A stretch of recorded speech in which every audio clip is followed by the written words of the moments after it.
I need to do a better job of when I make notes for like episode ideas for this show.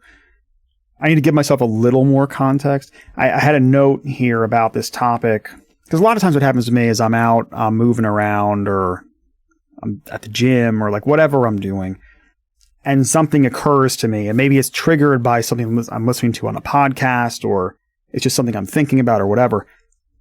So I'll try to take that note real quick so it doesn't like fly out of my head. And I try to give myself enough context that I remember what was going on that I wanted, that spurred this.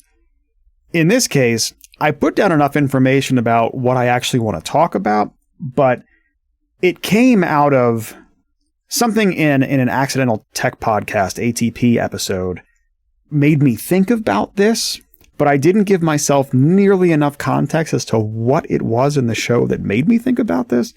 And their episodes are quite long, and I didn't find it when I looked at it in their show notes in terms of what would have spurred this. So whatever. Long story short, I'll just put in a plug. I've done this before for ATP. If you like tech related news and discussion and stuff like that, go check out atp.fm. Great podcast. That spurred this idea somehow. I don't remember how. I think we're all scrambling to try to figure out. Oh yeah, okay, great, hot take. We are all scrambling to try to figure out what's going on with this AI stuff. Depending on who you talk to, what mood they're in, what mood you're in, what's happened recently, how knowledgeable you are on the subject, whatever, all these factors, this introduction of AI into our daily life can range anywhere from, this is the best thing ever, all the way to this is going to result in the, collapse of society as we know it, and everywhere in between. There's a lot of stuff I have come to, or the conclusion that I've come to, is that the problem is the it's not the technology so much, and it's not even the way that we use it. It's the intersection of this new amazing technology that we have the ability to distribute this at mass scale to essentially every human on the planet if they wanted it, or had any access to even a phone, combined with the position of power that the large companies that now both produce and control this technology.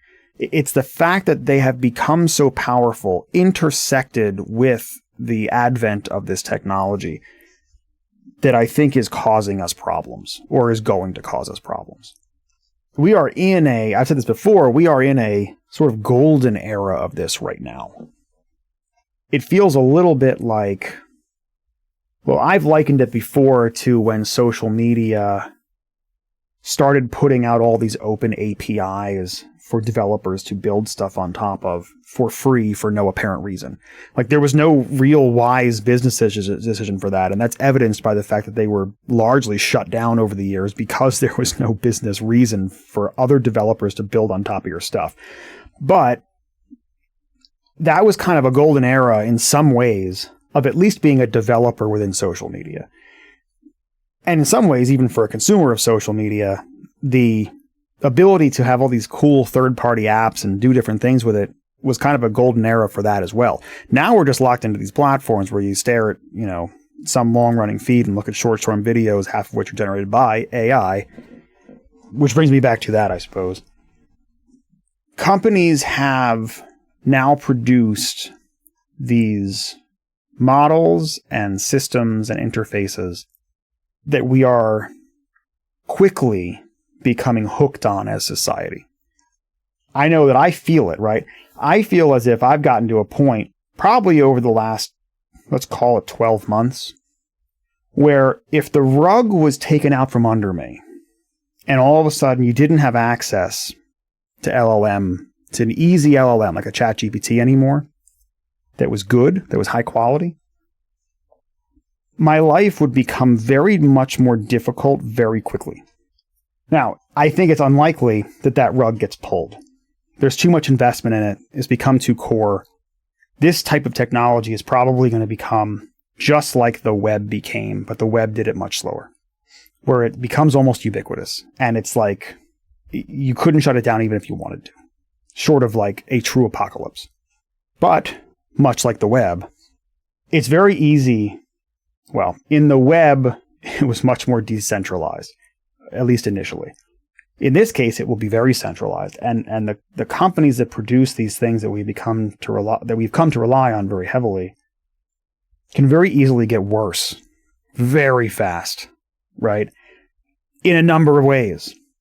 You know, the I don't know what the plan's called, Pro or Premium, wherever the hell, in ChatGPT, you know, right now it's $20 a month, but I guarantee you they're probably losing money on that subscription cost. In fact, I'm pretty sure I've heard the financials that they are, in fact, hemorrhaging money because your usage of ChatGPT far exceeds the $20 you pay. So what if they need to turn a profit on this suddenly? And what if your subscription costs aren't 20, but they're $50 a month or $100 a month, or they can just kind of keep squeezing until you are paying very high amounts of money for this? You know, there was a time that a cell phone only cost like $10 a month to run. Now, I don't know about your bill, but mine's like well over 100. So the pricing is like one way that this can get worse. Another way it can get worse, and if you spend any time on something like a Reddit or whatever, I'm sure you've seen some of this in like meme form. It won't be too long, most likely, that advertising becomes baked into these LLMs. And that's going to be a very sad world. And also, that will probably erode trust pretty quickly. But at that point, societally, we may just be too damn hooked on these things to move away from them, even though when you ask for, you know, what's a great method for cleaning a stain or whatever, and then they try to sell you a vacuum, that experience is going to be terrible. But it's probably going to also not just be terrible, but probably also be fairly sneaky. It will probably be integrated in ways that are manipulative. And I don't know about you, but I'm not really looking forward to like one more way that I'm going to be manipulated into buying stuff. But when a technology like this costs as much as it does to produce a quality output, it is only the largest of enormous companies that can actually produce something like this. Unlike the web, and this is where the metaphor kind of breaks down, where for very low amounts of money, pretty much anyone could spin up a website if they had enough technical know-how. And there's a lot more people. I know technical know-how is a rare skill, and it was even a rarer skill at those times. But there's a lot more people with technical know-how than there are people with billions of dollars to produce quality AI models and interfaces. One is a much harder and more expensive endeavor than the other.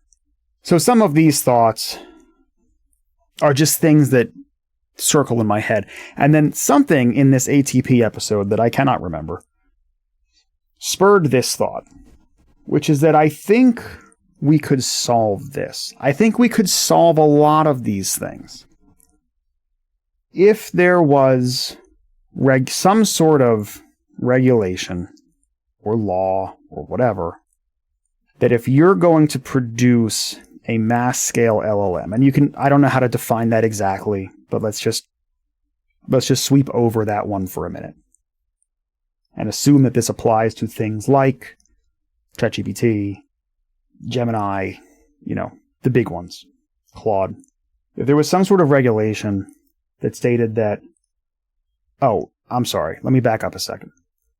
The other piece that has been in contention, and that I think societally we are almost just comfortable with in a way that we probably shouldn't be, copyright infringement, plagiarism, like reading into stuff that these companies not openly, but have been caught, you know, consuming information that they shouldn't be, from websites, from books, from publishers, from all sorts of areas that probably should be some sort of copyright infringement problems or proprietary information that they're not supposed to have or whatever. And societally, we made kind of a big deal about this when we first started hearing about it. And I feel like at this point, we all just ignore it. It's just like, yeah, there's probably all kinds of stuff in that model, right? And this is part of what leads me to, and let me get back to what I was trying to say.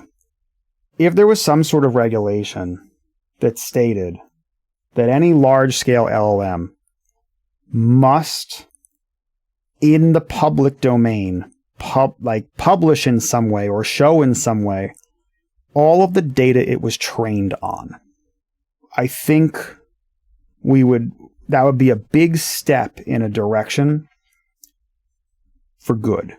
And here's why, right? So obviously, when companies are making their models, that's a proprietary thing for them.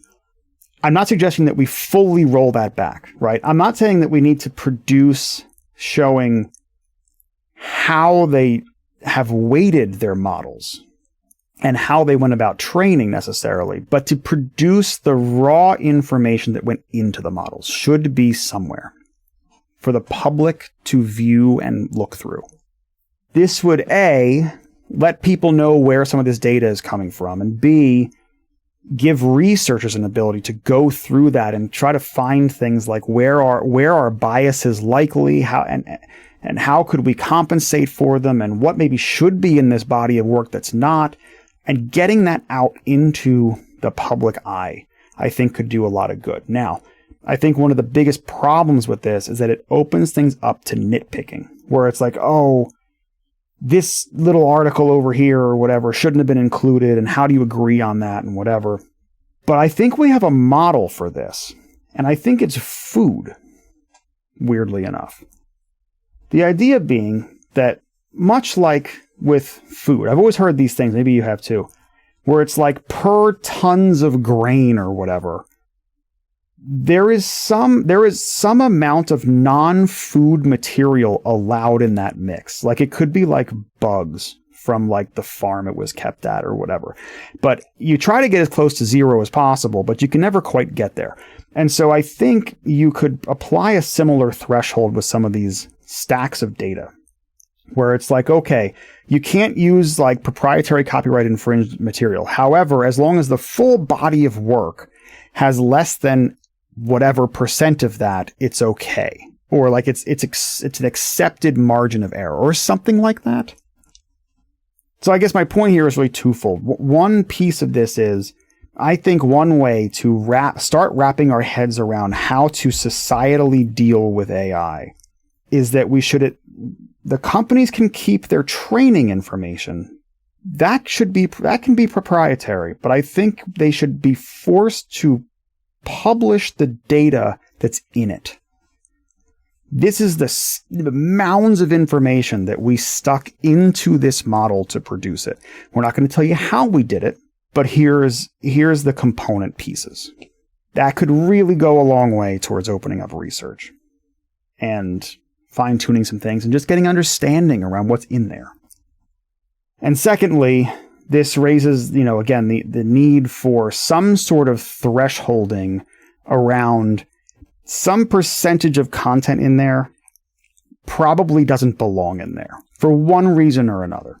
Maybe it has prejudices. Maybe it's, proprietary. Maybe it's a copyrighted piece of material. Maybe, I don't know. Maybe there's things I'm not even thinking of. I'm sure there are.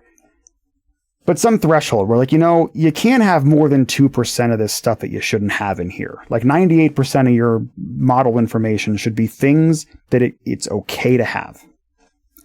And that could be produced and we could look at it and say, yep, this model is built from good component pieces that society is like, okay, we can deal with this. I know there's a lot of implementation details in there.